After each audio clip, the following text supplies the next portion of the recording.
안녕하세요. 삶의 지혜와 깊이를 더하는 이야기에 귀 기울여 주시는 여러분을 환영합니다. 우리는 종종 두 가지의 서로 다른 찬양을 부르며 신앙의 여정을 걷곤 합니다.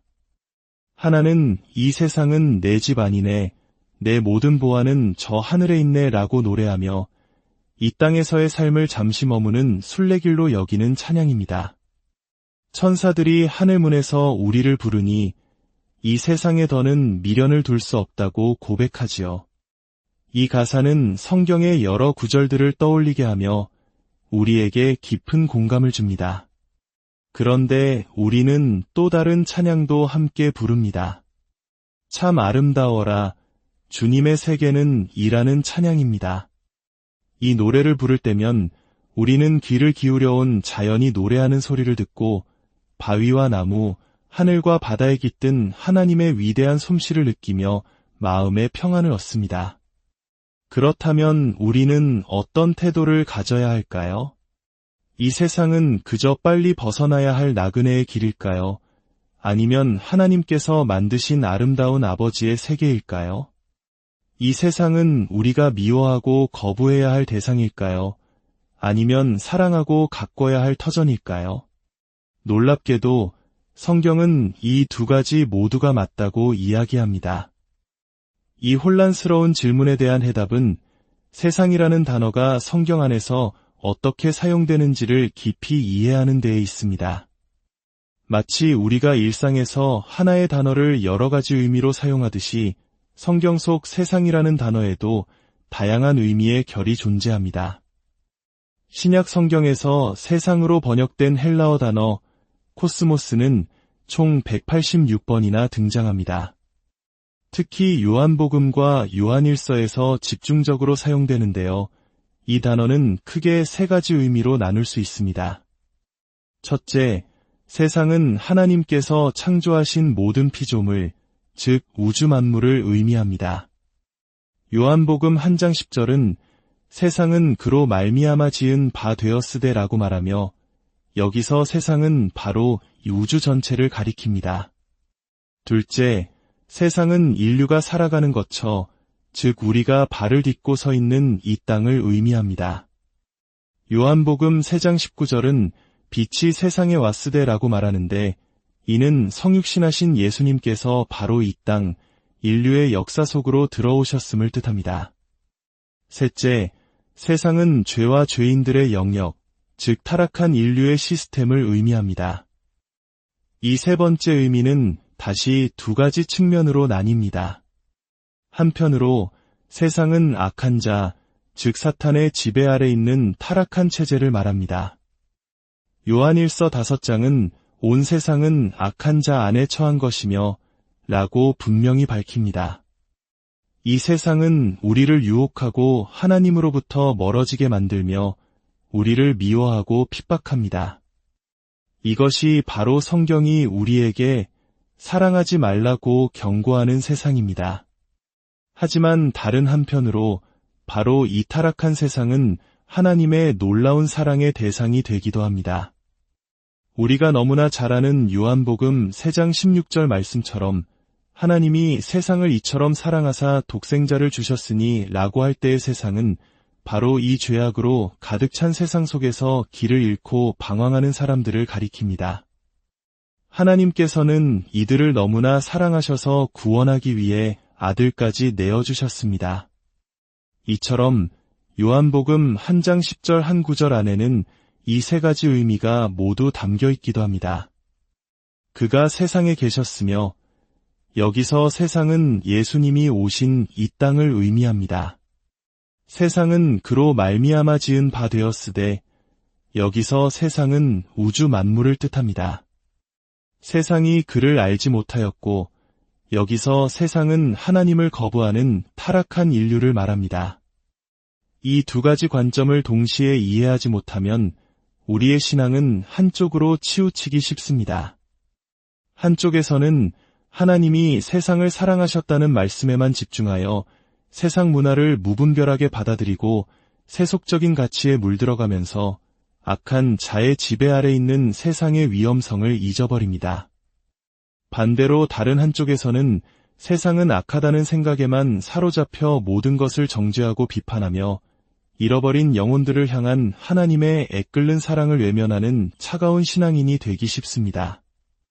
성숙한 그리스도인은 타락한 세상의 시스템은 단호히 거부하면서도 그 시스템 안에서 고통받는 사람들을 향한 하나님의 사랑을 품고 살아가는 사람입니다.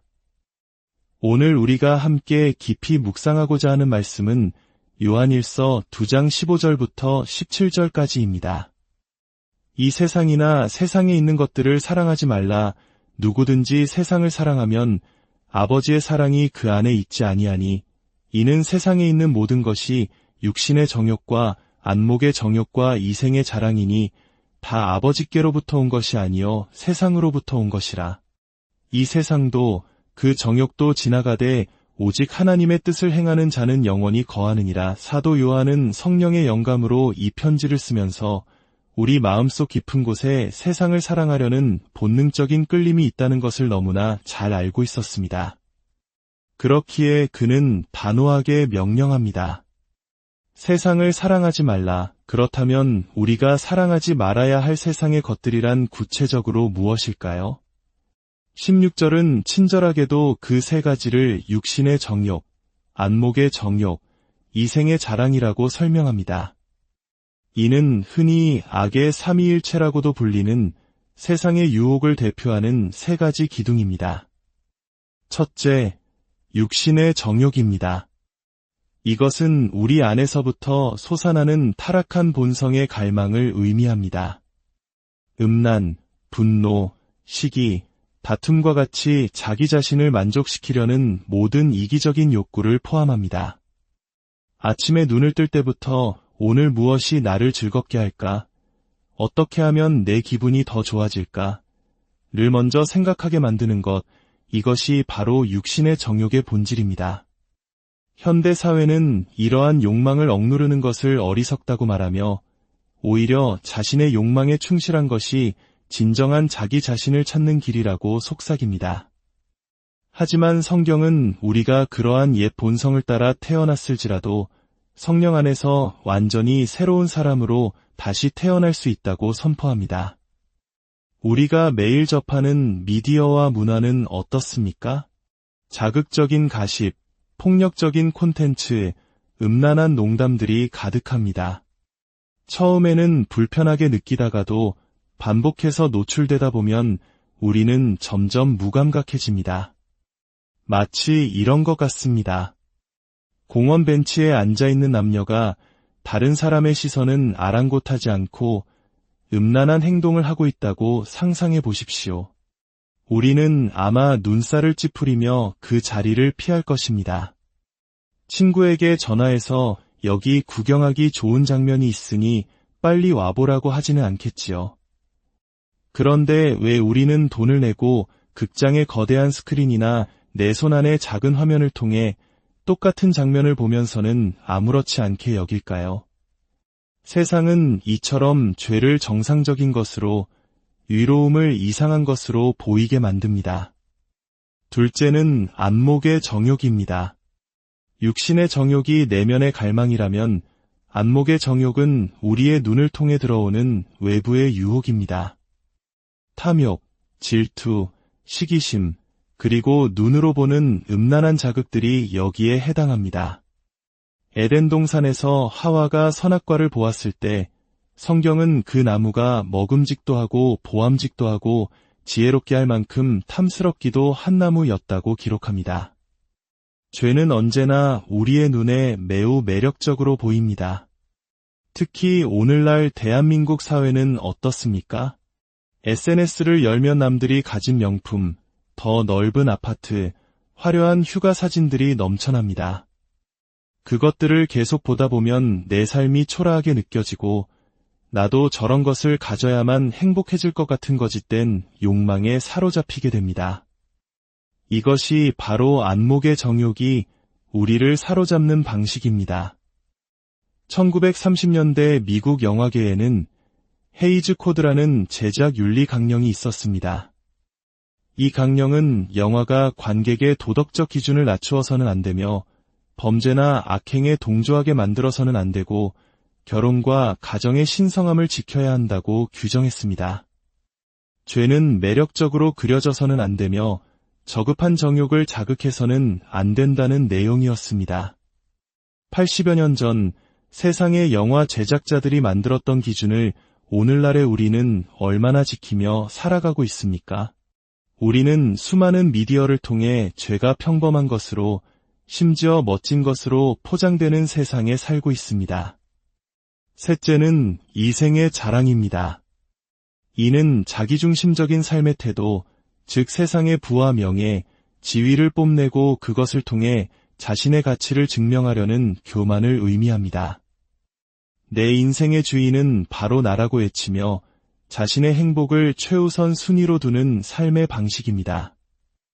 예수님께서는 마태복음 6장에서 무엇을 먹을까, 무엇을 입을까 염려하지 말라고 말씀하시면서 너희 목숨이 음식보다 중하지 아니하며 몸이 의복보다 중하지 아니하냐고 하셨습니다. 이는 우리 인생이 단지 먹고 사는 문제를 넘어 더 위대한 목적을 위해 존재한다는 뜻입니다. 우리는 스스로에게 질문해 보아야 합니다. 만약 나에게 5억만 있다면 행복할 텐데 이 빈칸에 당신은 무엇을 넣으시겠습니까? 더 높은 연봉, 더 넓은 집, 자녀의 성공. 우리가 그 빈칸에 무엇을 넣든 그것이 바로 우리의 우상이자 이생의 자랑이 됩니다. 놀랍게도 이 세 가지 유혹은 예수님께서 광야에서 40일간 금식하신 후에 마귀에게 받으셨던 시험과 정확히 일치합니다.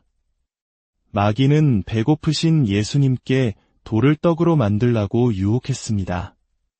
이것은 육신의 정욕입니다.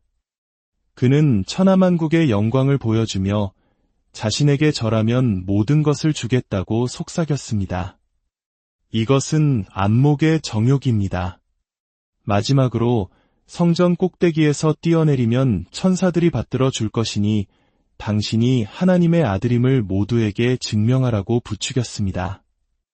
이것이 바로 이생의 자랑입니다.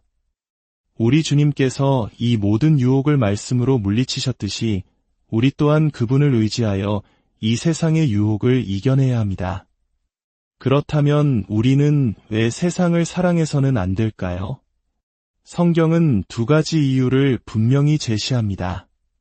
첫째, 세상에 대한 사랑과 하나님 아버지에 대한 사랑은 결코 공존할 수 없기 때문입니다. 15절은 누구든지 세상을 사랑하면 아버지의 사랑이 그 안에 있지 아니하니라고 단언합니다. 하나님께 51%, 세상에 49%를 내어드리는 시계 타협은 존재하지 않습니다. 야고보서 4장 4절은 세상과 벗된 것이 하나님과 원수됨을 알지 못하느냐, 고 더욱 강하게 경고합니다. 우리가 진정으로 하나님을 사랑한다면 그분의 뜻을 따르는 삶을 살게 될 것입니다. 물론 우리는 완벽하지 않습니다. 하지만 우리의 삶의 방향이, 우리의 중심이 하나님을 향해 나아가고 있는지가 중요합니다. 둘째, 세상과 그 안에 있는 모든 것은 결국 지나가고 사라지기 때문입니다. 17절 말씀처럼 이 세상도 그 정욕도 지나가되 라고 했습니다.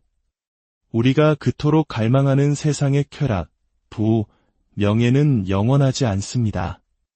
잠깐의 쾌락을 위해 영원한 가치를 내던지는 것은 너무나 어리석은 거래입니다. 우리의 인생 전체도 영원이라는 시간 앞에서는 찰나의 순간에 불과합니다.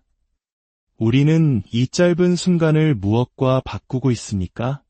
오늘 이 이야기가 여러분의 마음에 깊은 울림을 주었다면 주위 사람들에게도 이 은혜를 나눌 수 있도록 공유해 주시고 앞으로도 계속될 지혜의 여정에 동행할 수 있도록 구독과 좋아요로 응원해 주시면 감사하겠습니다.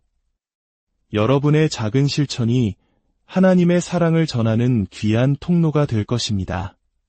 결국 세상의 사랑과 아버지의 사랑, 이 두 가지 사랑 사이의 선택이 우리 신앙의 핵심입니다. 세상의 사랑은 이기적이고 더럽고 빼앗고 우리의 영혼을 올가맵니다. 반면 아버지의 사랑은 희생적이고 순결하고 베풀고 우리의 영혼을 넓고 자유롭게 합니다. 세속적인 마음을 이기는 해답은 사랑을 줄이는 것이 아니라 올바른 대상을 향해 더 뜨겁게 사랑하는 것입니다. 기독교 신앙은 모든 욕망을 없애는 것이 아닙니다. 오히려 우리 안의 모든 갈망을 더 크고 위대하며 영원한 대상, 바로 하나님을 향하도록 재정렬하는 것입니다. 마음이 청결한 자는 하나님을 볼 것이라는 예수님의 약속을 믿을 때 우리는 세상의 더러운 것들을 향한 유혹을 이겨낼 힘을 얻게 됩니다. 하나님을 보는 기쁨이 세상의 그 어떤 쾌락보다 비교할 수 없이 크다는 것을 믿을 때 우리는 비로소 강해질 수 있습니다. 이제 우리 자신에게 두 가지 질문을 던지며 말씀을 마치려 합니다. 나는 누구인가? 그리고 나는 진정으로 무엇을 원하는가? 만약 당신이 그리스도인이라면 당신은 하나님의 자녀이며 그리스도와 함께 하늘에 앉힌 존귀한 존재입니다. 이 정체성을 기억한다면 우리는 더 이상 세상의 노예처럼 살아갈 수 없습니다. 만약 당신이 영원한 것, 진정으로 만족을 주는 것을 원한다면 세상은 결코 그 해답을 줄 수 없습니다.